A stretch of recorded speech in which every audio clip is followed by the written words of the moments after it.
السلام علیکم ورحمۃ اللہ وبرکاتہ۔ دوستو، بہت اہم خبر ہم آپ کے سامنے لے کر حاضر ہو چکے ہیں۔ کمیشن برائے تحفظ حقوق الاطفال نے اپنے 7 جون کے ایک نوٹس میں اتر پردیش سرکار کے چیف سیکرٹری سے 2 موضوع پر تفصیل طلب کی ہے۔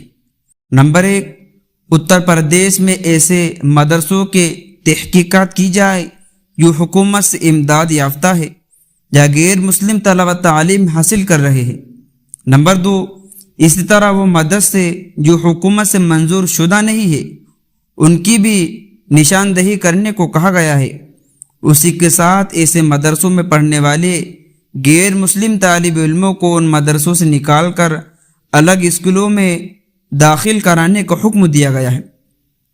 اس نوٹس کے تحت 26 جون 2024 کو یوپی حکومت کے چیف سیکرٹری نے یوپی کے سبھی ضلع افسران کو اس بات پر خط لکھ کر مزید احکامات جاری کیے ہیں۔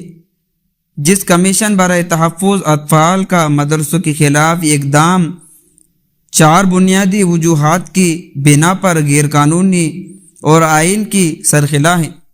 نمبر 1، RTA ایکٹ مدرسوں پر نافذ نہیں ہوتا۔ RTA ایکٹ میں یہ واضح طور پر کہا گیا ہے کہ اس کی دفعات مدرسوں، ویدک پاٹھشالاؤں اور وہ دینی جہاں جہاں مذہبی تعلیم ہو جاتی ہے ان پر جاری نہیں ہوگی۔ نمبر 2، اتر پردیش مدرسہ ایجوکیشن ایکٹ کے تحت رجسٹریشن لازمی نہیں ہے۔ اتر پردیش مدرسہ بورڈ ایجوکیشن ایکٹ 2004 کی کوئی بھی دفعہ مدرسوں کے اندر کو لازم نہیں بناتی۔ اسی کے ساتھ اس قانون میں کسی مدرسے کسی اندراج سے نہ ہونے وجہ سے ان پر کوئی جرمانہ نہ ہی کوئی سزا ہے۔ نمبر 3، کمیشن برائے تحفظ حقوق الاطفال کا اپنے قانون دائرے سے تجاوز۔ کمیشن کو بے وجہ مدرسوں میں پڑھنے والے طالب علموں کو متعلق تفصیل مانگنے کا کوئی اختیار نہیں۔ کمیشن ممبران فی الوقت صرف اس کی صدر موجودگی ہے اور کمیشن کے باقی 6 ممبر ان کے پوسٹ خالی معلوم ہوتے ہیں۔ اس لیے بھی اہم ہے کیونکہ کمیشن کا جس قانون کے تحت قیام عمل میں آیا ہے اس کے مطابق کمیشن کے فیصلے ایسے اجتماعی میٹنگ میں کے پاس ہوتے ہیں جس میں کم از کم کمیشن کے 4 ممبران بشمول صدر موجود ہو۔ اگر کمیشن میں فی الوقت ممبران اکثریت موجود نہیں تو اس کے کم از کم حد کو پورا کر سکے تو ایسی صورت میں کمیشن کے فیصلوں پر ایک سوال نشانی کھڑا ہو جاتا ہے۔ نمبر 4، آئین میں دیے گئے بنیادی حقوق کی خلاف ورزی۔ جس طرح سے مدرسوں میں غیر مسلم طالب علموں کے متعلق تفصیل طلب کی گئی ہے، دراصل مذہبی اختلاف کو ہوا دے کر سیاسی فائدہ اٹھانے کی ایک فہم ہے۔